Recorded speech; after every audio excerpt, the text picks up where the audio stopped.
Welcome back into another episode of Red Zone Talk, folks. I'm Owen Burke, obviously not joined by my good friend Timothy Hunt this week. He is traveling around all across the United States. That guy moves, I'll tell you what. He is just a busy guy, man. He is on the move at all times. So I got a solo episode for you this week, folks. And I've got some hot and heavy stuff. I got a couple fan questions we're going to get to. I do have Tim's bets, so you guys can keep up with his picks throughout this glorious setup for week 3 that we've got ahead of us. Or set up for week 4, I guess, technically.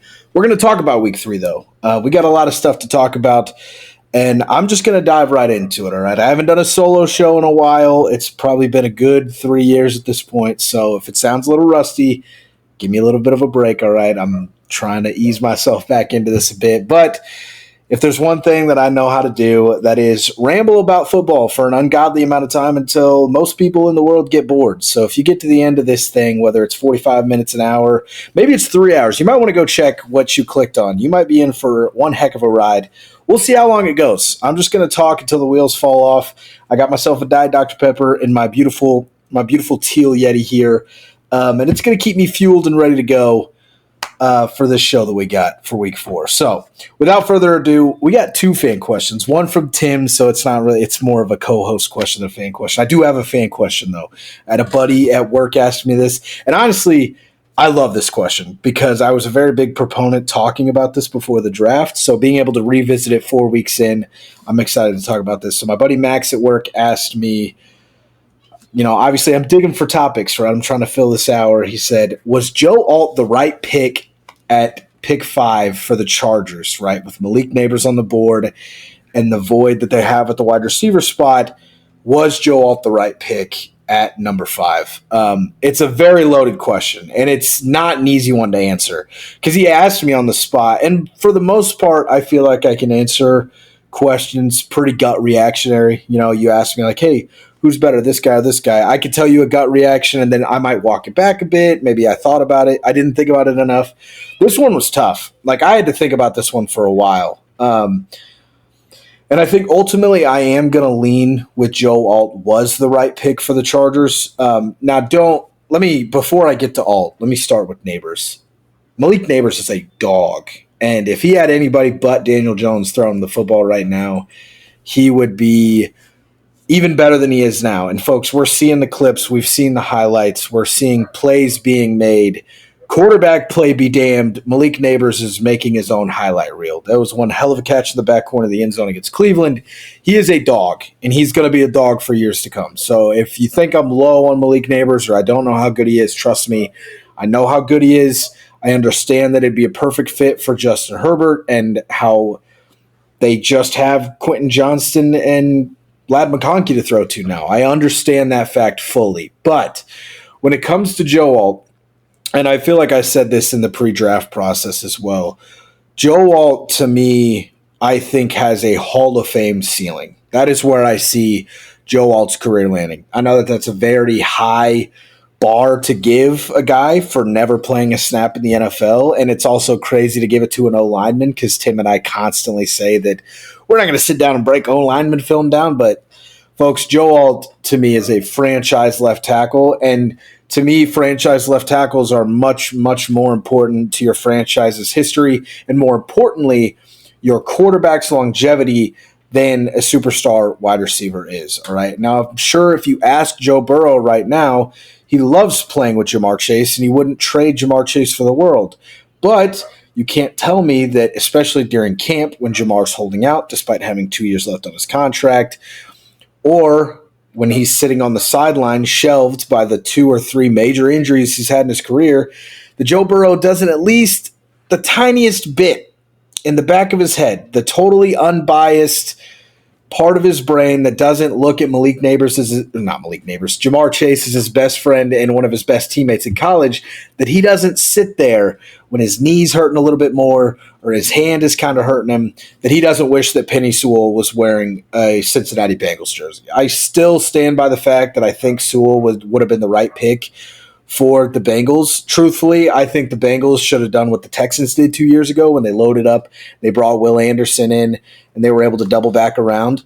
But and somehow get Sewell and Chase because Chase and Burrow is such a dynamite connection. But for the Chargers, Justin Herbert's health long term is more important than having a superstar receiver. Most teams will tell you finding a guy that can be considered, a top 20 receiver in this game is a lot easier to do than finding a franchise left tackle that can protect your quarterback's blind side for 10 to 15 years. For the whole time that Herbert's going to be the quarterback of the Chargers, as long as they keep Joe Alt's contract under control, he's going to be protecting Justin Herbert's blind side. And also, the scheme-wise, Greg Roman is a run-first offensive coordinator. Jim Harbaugh has made it very apparent, especially with the two backs that they brought in, and J.K. Dobbins and Gus Edwards. They are going to be a run-the-football type of team. Look at the team and the offense that Jim Harbaugh ran at Michigan. They ran the ball, right? Blake Corum was the superstar of that offense, not J.J. McCarthy.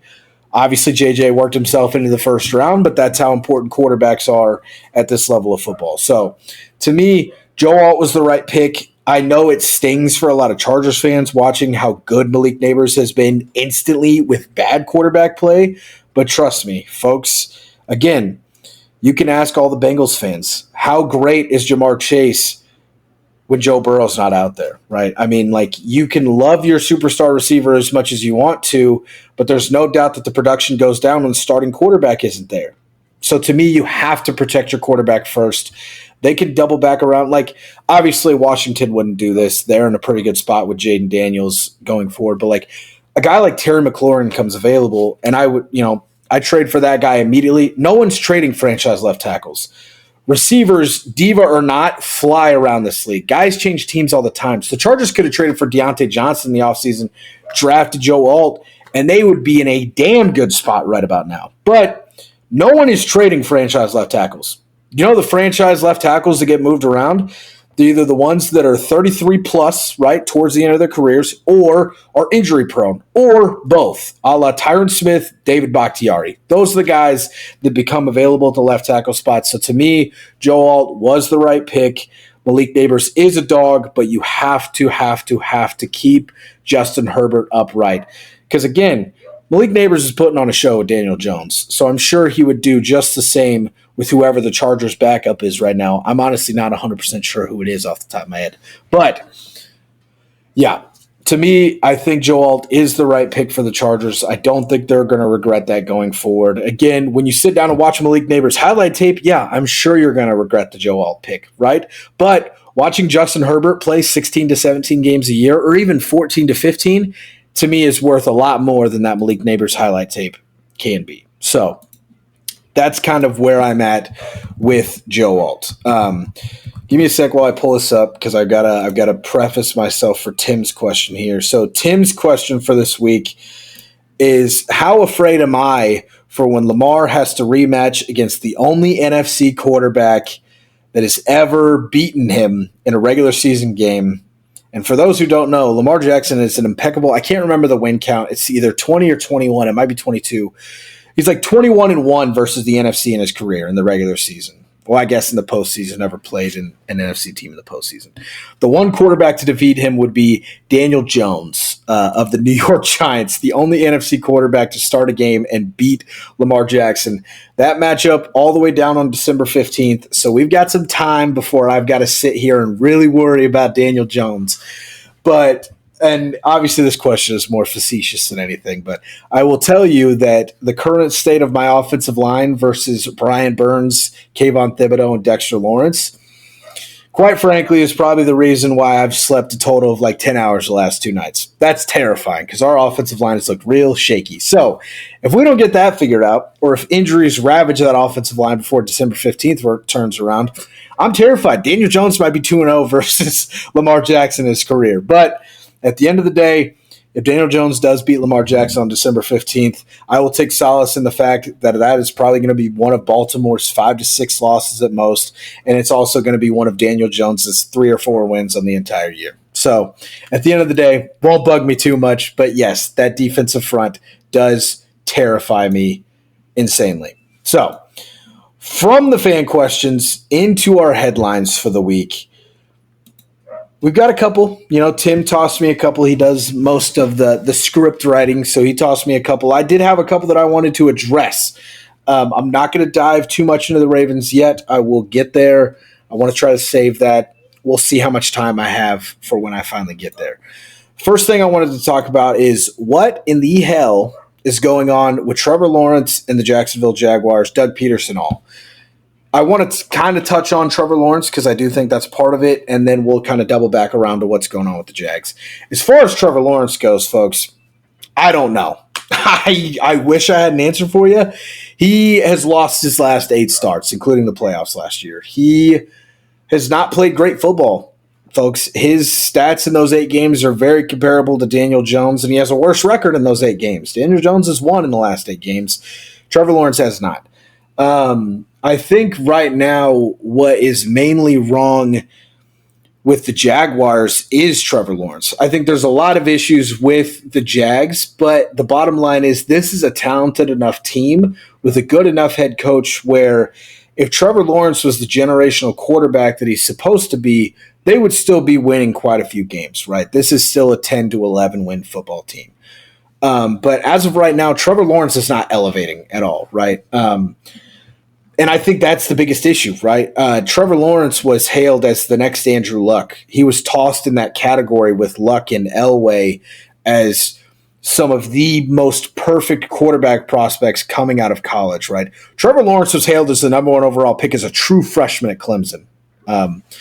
And somehow, after Deshaun Watson was able to go beat Alabama in a national championship game, Trevor Lawrence was able to come in and raise the QB spot at Clemson even more than it already was. Obviously, it's taken a drastic tumble since Trevor Lawrence left.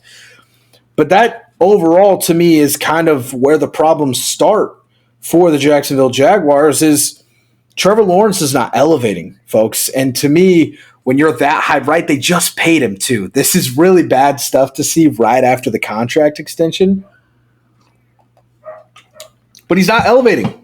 That's the one thing that I never have to worry about is you could talk about the turnovers in crunch time, right? The pick in the end zone in the AFC title game last year. My quarterback elevates. And anyone who wants to deny that Lamar Jackson is a floor raiser has not been watching Ravens football because the most talented receiver this guy's ever thrown the ball to is Hollywood Brown, right? I watched Josh Allen get Stephon Diggs. I've watched Stephon Diggs now go out to play with C.J. Stroud. I've watched Devontae Adams join up with Derek Carr, and now he's playing with Gardner Minshew and Aiden O'Connell. We see these superstars receivers move around time and time again. We see teams stack up multiple of these superstar receivers, right? Joe Burrow getting to throw to T. Higgins, Jamar Chase, and Tyler Boyd, right? I get to watch Brock Purdy throw to Brandon Ayuk and Deebo Samuel, and somehow the best of the 3 so far this season, Juwan Jennings. Yet I had to watch my quarterback for the better part of 7 years now throw to guys like Willie Snead, Deshaun Jackson. Hollywood Brown and Zay Flowers are two very solid receivers. Rashad Bateman is good, but hasn't had the chance to really prove himself. I promise you, if you kick on the tape and watch Rashad Bateman, folks, he is a lot better than the numbers will ever show. It's just the way that our offense is. And Mark Andrews said that best this last week. We go out and play football. It's not a greed thing. I'm not mad about not getting any targets or any playing time. We play football to win games. And if we can win games with Charlie Kolar and Isaiah Likely out there, that's what they're going to do.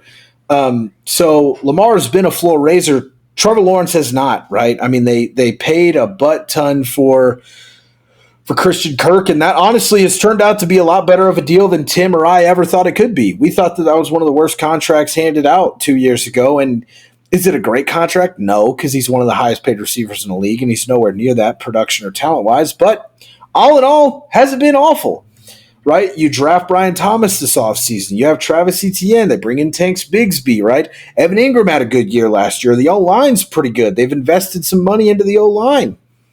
You hire Doug Peterson, who was supposed to be a really good coach. Tim and I both loved that hire. Here we are at 0-3, and they ended the year 0-5 towards the end of last year. So as far as Trevor Lawrence, you don't have a ton of excuses if you're Trevor Lawrence, man. You got to play better football.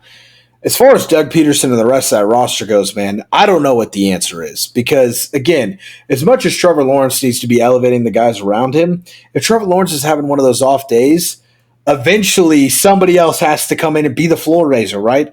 Your quarterback's going to have an off day every other Sunday, right? And if your quarterback's in a slump, somebody else has got to break him out of it. Nobody else seems to want to, right? Doug Peterson can't do it. The play calling. ETN can't find his way to the end zone. It is just all bad in Jacksonville right now, right? This team feels so well put together, but playing worse football than the Carolina Panthers are right now. And that's ridiculous, right? We saw the Panthers start out 0-2 and horrible, and they just beat the Raiders. You're like, oh, and it's the Raiders. The Raiders beat the Ravens in week 2. They obviously have some decent talent on that team. So as far as what's going on with the Jags, man, there is a ton of stuff. And it starts to me with Trevor Lawrence. It starts with Doug Peterson. And right now, Doug Peterson is on the hot seat, right? They brought you here because you won a Super Bowl in Philadelphia, right? You were able to take and do great things with Carson Wentz and Nick Foles. You're coming in to a great quarterback situation. You have a reliable run game and a good O-line. You have a couple receivers to throw to. And all in all, you have a pretty solid defense, right? It's just putting the right mind. I guarantee you if that team had Brian Flores as their DC right now, we'd be talking about them like I'm about to talk about the Vikings later on because they have Brian Flores, right? And I'll talk about the Vikings. We'll get to Brian Flores' impact. But right now, some things need to change in Jacksonville. I don't know if you start right away with Peterson. I still think he could be a very good head coach at this level. And then Jacksonville isn't Super Bowl or bust right now, right? You're out of the rookie quarterback deal window. So you're kind of already set. You're now just on we've got to win while Trevor Lawrence is on this contract window, which is going to be harder. He's making a lot of money.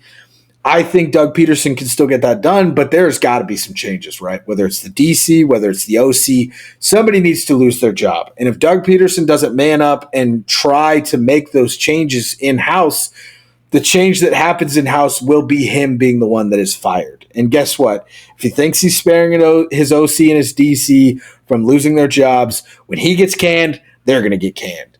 So change needs to happen in Jacksonville, right? Somebody has got to give him a kick in the pants, and it's not going to be a players-only meeting that's going to do the job.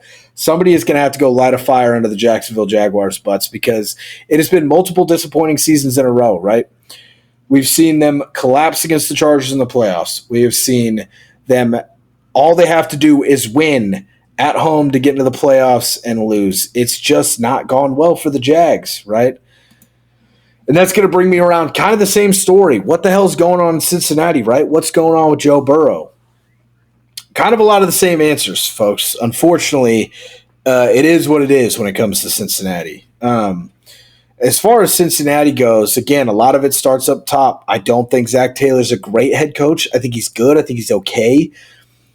And I'll double back to this. My philosophy when it comes to head coaches is expectations of your team, right, for now, for years to come, what it has been the last 5 years, versus the reality of what I can get done with this head coach.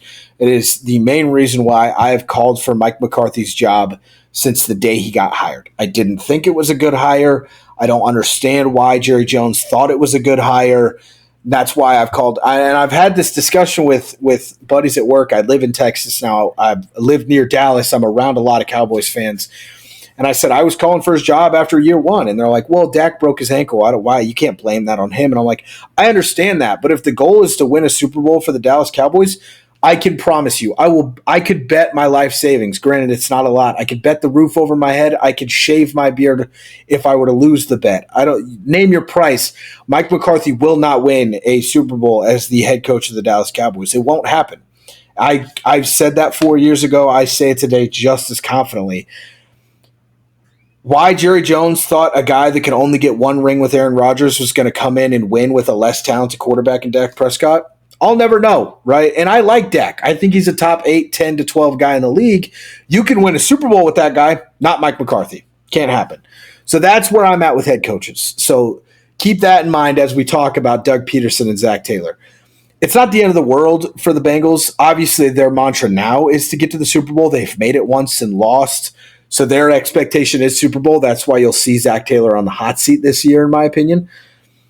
But for the Jags, again, now maybe they're starting to get to that window because you've paid Trevor Lawrence. You're supposed to be at least competing for playoff spots and for AFC title games. but you have to tamp the expectations down a bit when you have to face either Lamar Jackson, Josh Allen, or Patrick Mahomes in the second round of the playoffs every year. But as far as the Bengals, Zach Taylor's going to be on the hot seat, right? They lost their OC this offseason. I think that brings a lot into it, right? You've seen Brian Callahan out in Tennessee working with Will Levis. That hasn't gone well, but you lose your OC. That affects things. Joe Burrow didn't get a chance to do anything in camp with Jamar Chase as he's holding out for his contract. That hurts. You lose Tyler Boyd. He goes out. Also over to – was it Tyler Boyd or T. Higgins that left? I always get the two of them. I think it was Tyler Boyd, right? Tyler Boyd goes out to Tennessee, follows Brian Callahan out there. So you lose your third receiver, probably the best third option of the game, one of, if not. And you lose Joe Mixon this offseason. There's a lot of stuff that happened in Cincinnati this offseason.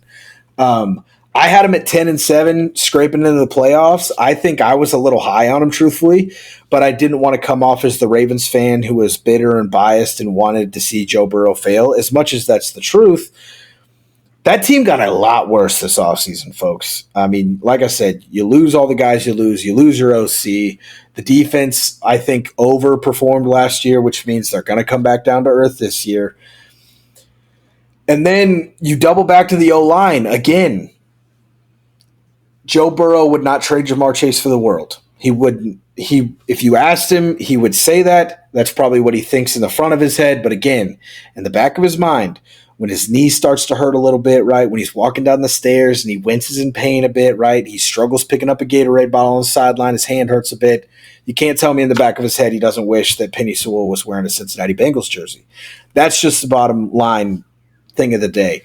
As far as their O-line, it's not a lack of effort to fix the O-line because there are some names on the O-line finally, right? Alex Kappa, Ted Karras. You bring in Orlando Brown Jr., Trent Brown, right? They have addressed, they've spent money, but names don't always provide value and results. And that is unfortunately what they're dealing with now is I don't think the interior of their O-line is that bad, but the tackles are bad. And it's bad because those are probably the two most recognizable names to most NFL fans are Orlando Brown Jr.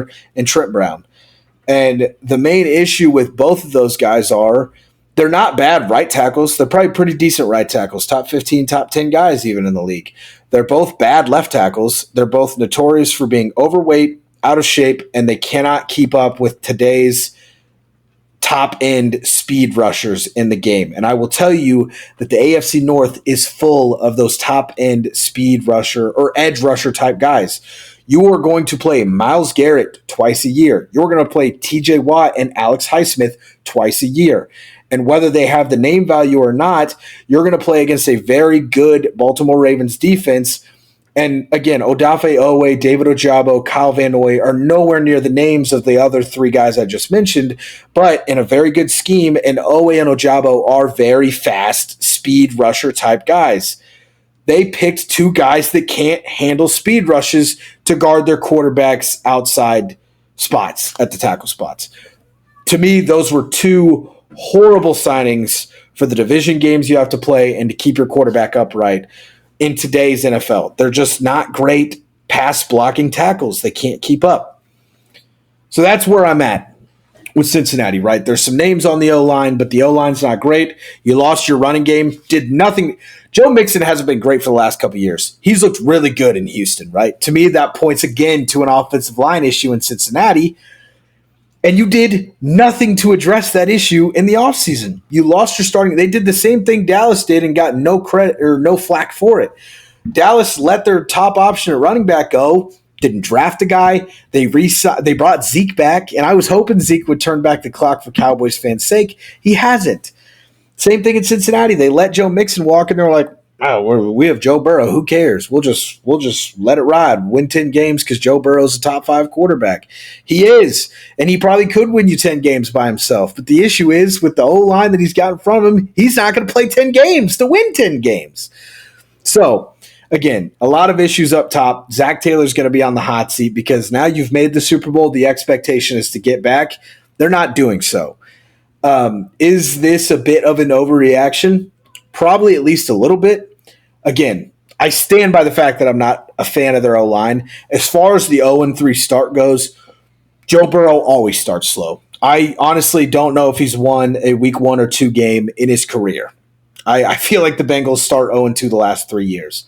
But they always turn it around and figure things out. We'll see if that's happening again, or if the dissension of losing your running back, wide receiver 3, they've now lost Trent Brown, who I didn't like, to a season-ending pec tear, and your OC this offseason. It may be hard for the Bengals to do things, but there is a myriad of issues wrong in Jacksonville and Cincinnati, and they all start up top. So, moving away from the teams that have disappointed us into the team that honestly nobody saw coming, right? And honestly, I don't know if we'd be sitting here talking about the Vikings the way that I'm about to talk about them if J.J. McCarthy did go down for the year. Holy cow. I don't know if you saw the panic in my face. I almost spilled my Diet Dr. Pepper. I'm recording on my work computer. That would have been disastrous. But Minnesota, holy hell, folks.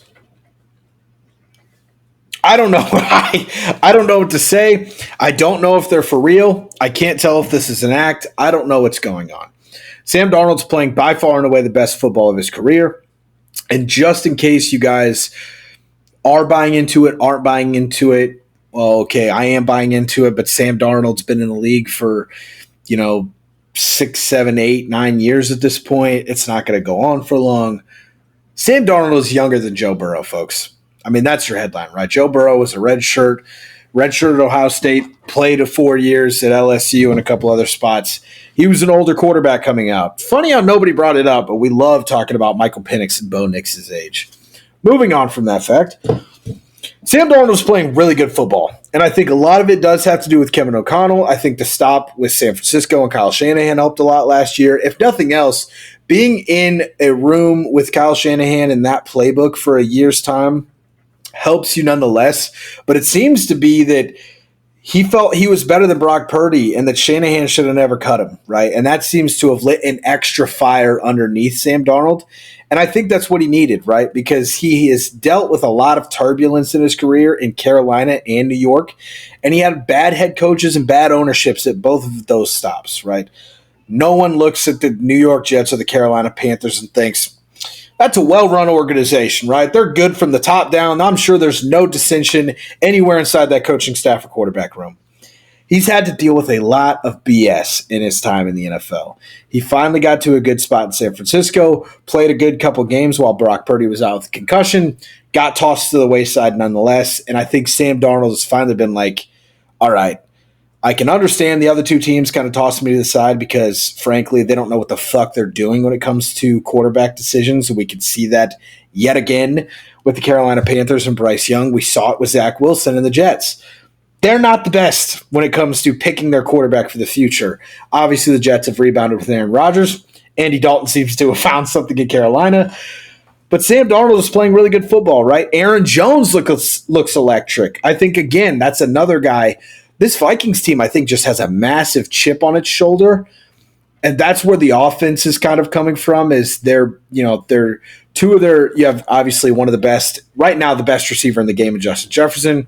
Jordan Addison is damn good. That's a guy that I would have loved the Ravens to pick up. I'm glad we got Zay Flowers. He was my one option. Addison was my 2 in that draft class. They're going to get Hawkinson back from IR about halfway through the year. That's going to make the offense even more dangerous. The O-line's good. The offense is performing well, and I think it's the chip on the shoulder and Kevin O'Connell. As far as the defense goes, folks, Brian Flores.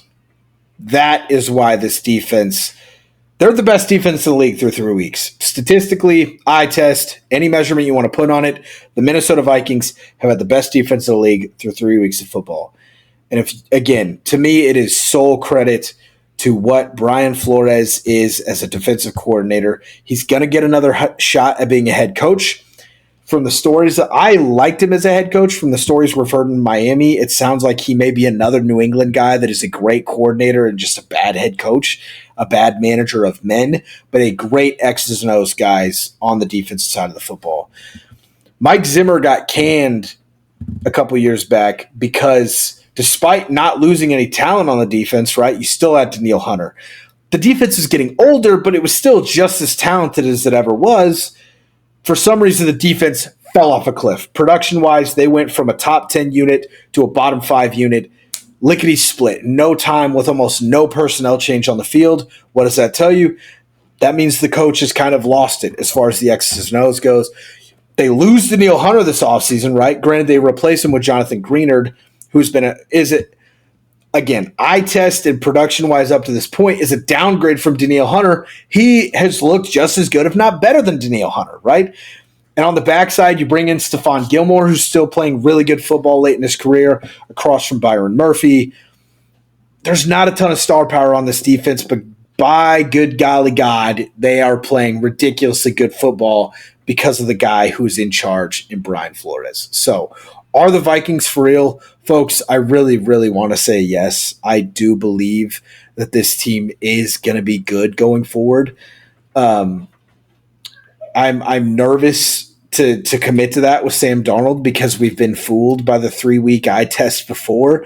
To me, this is the limits test this weekend. It's not even the game that they're going to play. It's just we saw him fall apart in week 4 when he was in Carolina. That's kind of where the wheels fell off that wagon. So I'm curious to see if so happens with Minnesota, but truthfully, I don't think it will because at the end of the day, Sam Darnold may not come out and be a top 10 quarterback for the rest of the year, but he doesn't have to be. I just listed all the talent on offense with a great offensive head coach in Kevin O'Connell and a not super talented defense, but playing out of their mind because of Brian Flores. This team is going to be good. Are they going to win this division? I don't think so. I think Detroit and Green Bay is too good, but I do think that we very well may see 3 teams out of the NFC North make the playoffs, and it's not going to be the Bears. That's crazy. I don't think a lot of people would have predicted that before the beginning of the season. J.J. McCarthy, Sam Darnold, or the ghost that Sam was seeing in New York, no one saw this Minnesota Vikings team making the playoffs this year. It was not in the cards. And it's mainly just because, especially the division they play in and the rest of the NFC, it's looking so that way that this team is going to make the playoffs. And honestly, I'm kind of leaning more towards them being a real threat going forward than them not. Simon! Sorry, folks. My cat is currently trying to get into the bag of cat food. So if you hear any rustling in the background, that's what that is. I do apologize for the spike of me yelling his name.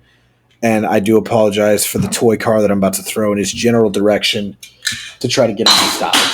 I did not hit him. It hit the floor. He got scared and ran under the table. He'll probably be eating food again here in the next 3 seconds. So, sorry for that interruption. Back to business at hand. So, I think the Vikings are real. The problems with the Jags and the Bengals start up top. And now to come back around to my team, to the Baltimore Ravens, right? They survived Dallas in week 3 after going up 28-6 going to the fourth quarter to win 28-25. They were 2 bad decisions from Mike McCarthy away from being 0-3. Most Dallas fans will tell you they shouldn't have been anywhere close to that game. But had Mike McCarthy made some better decisions in the second and third quarter and taken some points where they should have taken some points, again, the game would have played out differently had they been down 28-12 going into the fourth instead of 28-6, right? If they would have got 2 more field goals. But by the raw math of it all, the Cowboys should have beaten the Ravens in week 3. And that's not something that obviously anyone's going to be too happy, especially myself as a Ravens fan.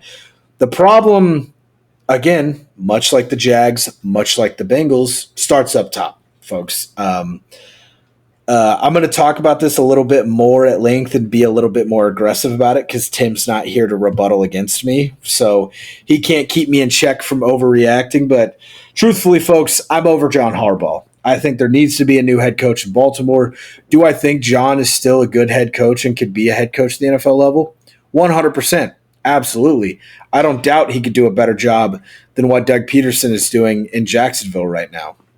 But again, expectations versus reality of what I'm seeing, I don't know if Baltimore can win a Super Bowl with John Harbaugh. I'm not as dead certain that they can't as I am with Mike McCarthy in Dallas, but my faith in John Harbaugh has dwindled game after game for probably the last 10 to 15 games. I'd say The 3 games so far this year, the AFC title game last year, and every playoff game since Lamar Jackson has become the starting quarterback, I have consistently my faith in John Harbaugh has consistently went down and down and down. The problem that I have with John is he's not an offensive coordinator type guy. He's not a defensive coordinator type guy, and he doesn't know how to manage a game. What the fuck am I keeping you around for, right? The Ravens were this close to hiring a guy in the offseason to be a kind of game manager, like how you have your passing game coordinator, your passing game specialist type guys, where it's like a specialist role that not every team has, but some teams do. We were going to add one as like a game manager, right? Clock situations, this, that, the other, third downs. We were going to hire a guy to do that job, and it got so much backlash from the fans because you know how NFL insiders, right? The story broke before the deal was signed, and it got so much backlash from the fan base and generally fans and NFL fan, not just Ravens fans, NFL fans alike, that they canned the deal before it was signed.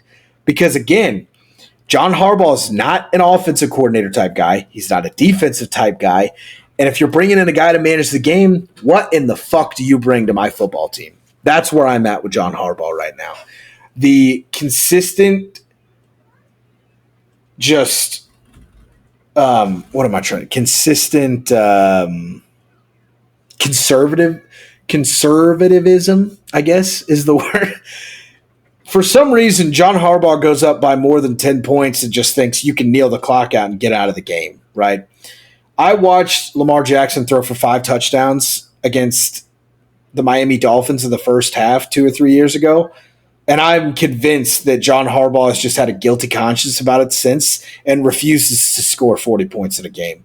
This guy goes up by 3 touchdowns, and you would think that the game's over, right? He's packed it in already, and that is consistently why they have blown 7 double-digit leads in the fourth quarter in the last 2 years, which by far and away leads the league. They almost did it against Dallas. It's the consistent abandonment of the things that brings the Ravens success from John Harbaugh that has consistently gotten under my skin. We go down 10 points in the first quarter, we abandon the run game, right? Folks, you can look at any split from when Lamar Jackson became the starting quarterback full-time for the Ravens to now, from 2018 to now, 2019 to now, 2020 to now, right? Cumulative rushing yards by team. They're the best. For some reason, the Bears pop in. I think it's like 2020 to now. But every other year since Lamar Jackson has became the starting quarterback to now, other than 2020, the Ravens have the best rushing offense in the NFL. And in most cases, it's by far and away, by like 300 to 400 to 500 yards in some cases, better rushing offenses than anybody else in this league. But consistently, they will go up 10 points or go down 10 points, especially in those big games against Kansas City or in the playoffs in general, and they stop running the ball. They go down by 10 points with 10 minutes left in the first quarter, and John Harbaugh's like, Lamar Jackson, get ready, buddy. You're throwing 50 times today.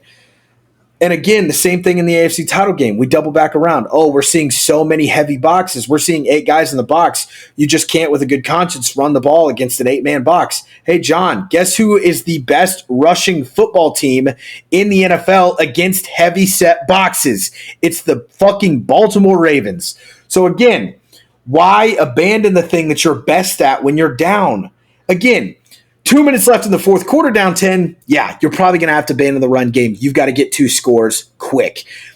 We're in the second quarter. Why are we abandoning the run game? Doesn't make sense. Guess what? We go up against Dallas, 28-6. What do? Abandon the fucking run game. Derrick Henry's going crazy on these guys. They're the worst rushing defense in the NFL.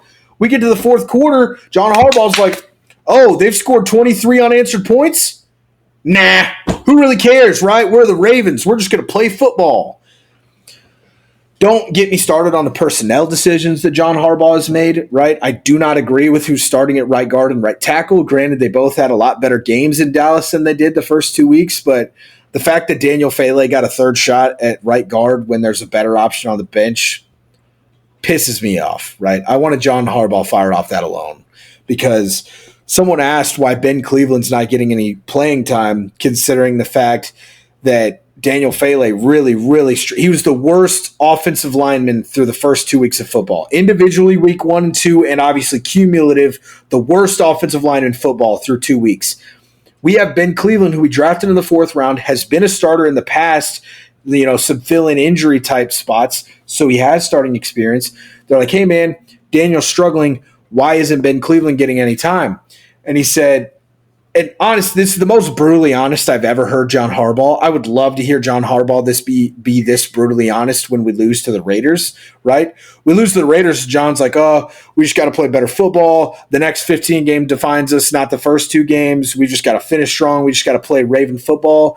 They ask him why Ben Cleveland's not starting or getting any time at right guard, and you would have think that someone slept with his wife and stabbed his mother by how brutally honest and upset he was that he got asked that question.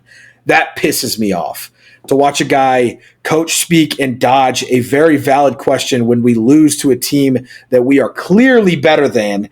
And again, in a game in Kansas City in week 1, where should we have won that game? I can't sit here and say we should have. We damn sure had a shot to win that game, and I think we lost it because of decisions John Harbaugh made. Because I'm watching Chris Jones walk up and down my offensive line before every snap and picking which guy he wants to go barbecue chicken on. And John Harbaugh makes 0 adjustments, doesn't take a single guy out of the game in those first 2 weeks.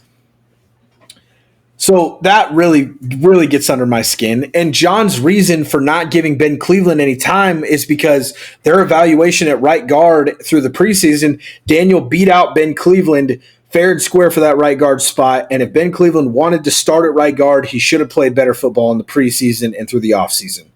You know what the most infuriating thing about that statement is to me, folks?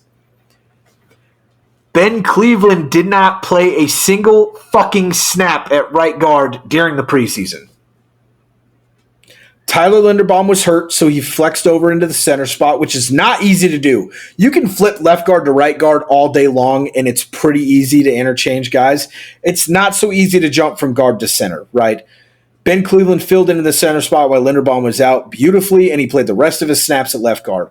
So whatever evaluation was done at right guard to figure out who the starter was, Ben Cleveland was not a fucking part of it. So the fact that John Harbaugh can sit in front of a podium and say Daniel Fale beat Ben Cleveland out for the right guard spot in the preseason fair and square is a bold-faced fucking lie and is so infuriating to hear that level of honesty from his part, but in truth, a whole fucking lie, while he completely dodges any valid question about why we're losing fucking games to the Raiders.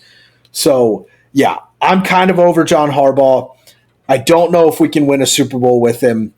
If you look at offensive line metrics in week 3, apparently Baltimore graded out as the 3rd best O-line because they didn't allow a sack and they only allowed like 2 or 3 pressures. Folks, those are Lamar Jackson stats. You know why why the Ravens didn't give up a sack in week 3? It's because we have the most elusive quarterback of all time. It's because my quarterback is a better athlete than anybody who's ever played a position as far as getting away from defenders in the backfield. I have Harry fucking Houdini wearing a number 8 jersey.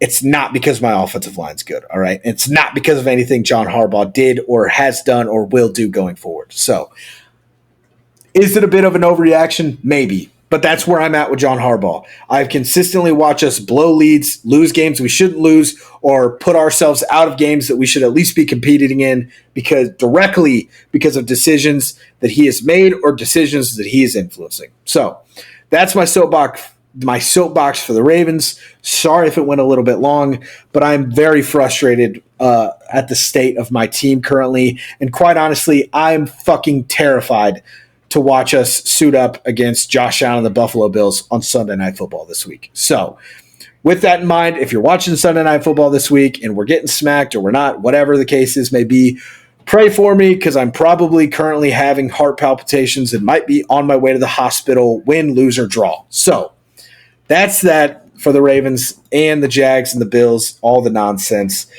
That's kind of going to do it for the headline section. So we're going to get into our bets of the week for me to wrap this show and put a nice little bow on it. And I just realized I've got to do this read for the first time. If I butcher it, I'm sorry. I didn't practice it beforehand. So Before we get into our bets of the week, please contact the Problem Gambling Helpline at 800-522-4700. Professionals are available 24 hours a day to take your call. Help is available at no cost to the problem gambler and their concerned others. I don't know about you folks. For not having any practice, that was pretty damn good. All right, so week in review for the bets last week. Tim stole my record of 1-2. He went 1-2 last week. I stole his, and I had a good little 2-1 week myself. Sorry if my screen goes a little white and it doesn't look like I'm looking at the camera. I've got to be able to read this stuff off. So Tim had the Patriots plus 6.5 versus the Jets. That didn't cover, didn't come close. The Patriots only were able to muster 3 points of offense. I think he expected a lot better in that game.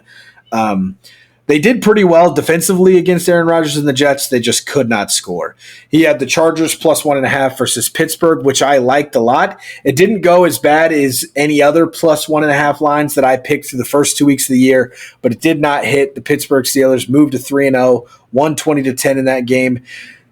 Folks, if you think the Pittsburgh Steelers are back or they might have a chance to win the division, no, they don't. They're frauds. They're not going to be a good football team. They don't even know who their starting quarterback is. And if you think I'm being a bitter Ravens fan, the Pittsburgh Steelers are 3-0. They have scored as many touchdowns as they have wins this year. That's not sustainable football. Is Mike Tomlin probably going to luck himself to another 9-8 year and avoid the hot seat or getting canned? Yeah, probably. Why? I don't know how he's still doing it, folks. It makes no fucking sense to me. But again, personally, I would be very, very pissed off if I was a Steelers fan to consistently finish 9-8 or 8-8 or 8-1 instead of competing for the playoffs or having a couple bad years to get a franchise quarterback through the door. That's neither here nor there. This is the betting segment. Why am I going on a rant about the Steelers? Because I can't help myself, folks. That's why.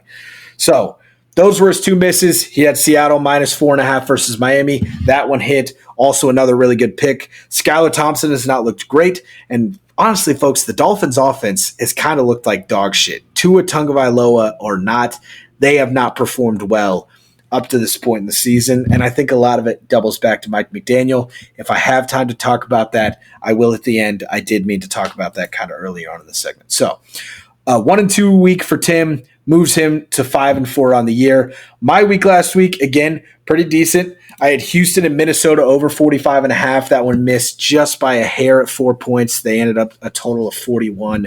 So a rough miss there on the over, but my favorite wagon of the week, it's hit all 3 weeks for me, is picking a team in the AFC North to hit an under this last week. New York Giants and the Cleveland Browns under 38.5. That one smacked. Pretty easy bet, in my opinion, there. And also Buffalo minus 4.5 versus Jacksonville. Again, another solid wagon, just betting against a team that can't seem to win a game, and that's the Jacksonville Jaguars. So that 2-1 week kind of rebounds me from my rough start. I'm up to 4-5, so I'm still 2 picks behind Tim. Hopefully I can take the lead or maybe tie it up depending on how his week goes this week. Let's get into this week's bets. So Tim's got Detroit minus 3.5 versus Seattle. He likes the Seattle team a lot. I think this is him saying he likes this Detroit team a bit more. Detroit's kind of struggled a bit, feel like they haven't played as good a football as they wanted to. They're going to look to rebound in a big way.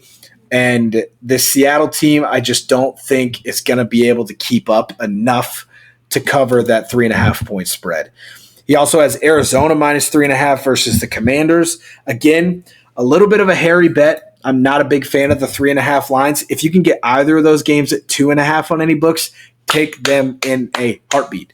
The Cardinals have looked really good, man. This offense looks extremely dynamic. And again, you're not betting on the defense playing super well to cover 3.5. You're just looking for Kyler Murray to go out there and do what he did last week and hang 40. So that's where he's at with Arizona. And also his last pick this week is going to be Pittsburgh minus 1.5 versus the Indianapolis Colts. To me, this pick comes from, again, Pittsburgh finding ridiculous ways to win football games and the Colts to find ridiculous ways to lose them, right? Anthony Richardson can make throws that 99% of other quarterbacks cannot make, but he also cannot make the throws that 99% of other quarterbacks can make. So it's the parallel for Anthony Richardson. He's got the Steelers minus 1.5 versus the Colts this week. So, sorry about that. I had to get a quick drink there. My picks for this week are going to be riding a lot of my dogs that have hit for me through the first 3 weeks of the season now. I have Houston -6.5 versus Jacksonville. That is kind of a hairy line being that high of a point total. I will say I'm a hair nervous about that, but I'm riding on the wagon of the Jacksonville Jaguars are on their heels and can't do anything right. Also, the Houston Texans got embarrassed by the Minnesota Vikings last week, especially on offense, right? You hold CJ Stroud in that offense to 1 touchdown for a whole game. That is a massive compliment to Brian Flores in that defense. What does that mean for the Texans going in this week? They are going to come out with a vengeance. I think they're going to get up and down on this Jacksonville team in a division game. I will take Houston -6.5 any day of the week there. Pick 2 for me this week, another divisional game. I have Minnesota +2.5 versus the Green Bay Packers. This is mostly going into it with the probability of Malik Willis starting at quarterback or a hobbled, probably a 80 to 90% Jordan Love coming out this week for Green Bay. And again, this is me betting on Brian Flores in this defense, right? I think a money line pick for the Vikings is safe here. If you're going to give me 2.5 points, I'm going to take it every day. At 3.5, I'm not as confident, right, for them to win by a field goal or more, or to lose by just a field goal. But to me, 2.5 is a pretty safe line. I like it for Minnesota. Again, it's going to come down to Matt LaFleur has honestly done a really, really good job of play calling and making the offense work with Malik Willis. If Brian Flores can shut down the Texans offense and CJ Stroud and they can't get it done against Malik Willis and or Jordan Love and the Green Bay Packers, I will be quite upset. To me, that's kind of my lock of the week is Minnesota +2.5 versus Green Bay. Last pick of the week, again, riding back to a wagon that has fulfilled me 3 times. It's actually 3 of my 4 wins now through the first 3 weeks of the season have been AFC North unders. My favorite picks are AFC North division game unders, right? A good old Baltimore versus Pittsburgh under 40 is always a good bet. This week, I'm going to go back with Tim, right? He's taking Pittsburgh -1.5 versus Indianapolis. I am taking Pittsburgh and Indianapolis under 39.5. So this pick, again, a lot of it comes from the Steelers' offense, right? Only scored 3 touchdowns the entire year. They've won the game off the leg of Chris Boswell for the most part of this season. And again, Anthony Richardson has kind of struggled. He's looked really good on the shock plays and really bad on the standard plays. And the Steelers are not going to let you beat them with 3 deep shots, right? You're not going to win 21-14 in Pittsburgh on just 3 deep balls. That's not going to happen. Mike Tomlin won't allow it to happen. I have it under 39.5 for Pittsburgh and Indianapolis for the week. So those are our picks for the week. Again, Tim's currently 5-4 on the week. On the year. I am 4-5 on the year. I am keeping track of our bets year long. I think it's going to be really fun at the end of the year to kind of dig back in, see kind of who our biggest cash cows were throughout the year, who our biggest losers were throughout the year. If you're looking for some other steady wagons, some of these are going to be the ones that I just mentioned in our picks. The wagons currently in the NFL are AFC North unders, right? Again, they've been 3 of my 4 wins throughout this year. Betting against the Jags against the spread, right? Whoever the Jags are playing, take that team with the spread. They're probably going to cover it. They did it last week. I think Houston gets it done again this week. And also betting against the Dolphins without Tua. And honestly, at this point, betting against the Dolphins with Tua. I've got a couple minutes, so I'll talk about this. Right now, I think the Dolphins should be able to stay afloat through these 4 games while Tua's on the IR. But the bottom line is they didn't look good when Tua was out there. This offense has not looked great through 3 weeks of football, and I think it starts with the play calling, right? I think I saw somebody else say this, and their reasoning for it was that the whole Miami Vice cool guy Mike McDaniel thing has gone to his head a little bit. He likes being the big flashy offensive head coach that has Tyreek and Jalen Waddle and a high-powered offense, when in reality, Devon Achane and Raheem Mostert and who is the running back they drafted this year? I always forget who it is. Dolphins depth chart. I know somebody is in their car screaming the fact that I did not know who Jalen Wright was off the top of my head. I apologize. You have three great running backs that have produced just about at every stop. Obviously, two of them have only played in Miami. Devon Achane was a stud last year. Raheem Mostert was a stud last year. And you drafted another running back who is fast as shit and plays like the other two.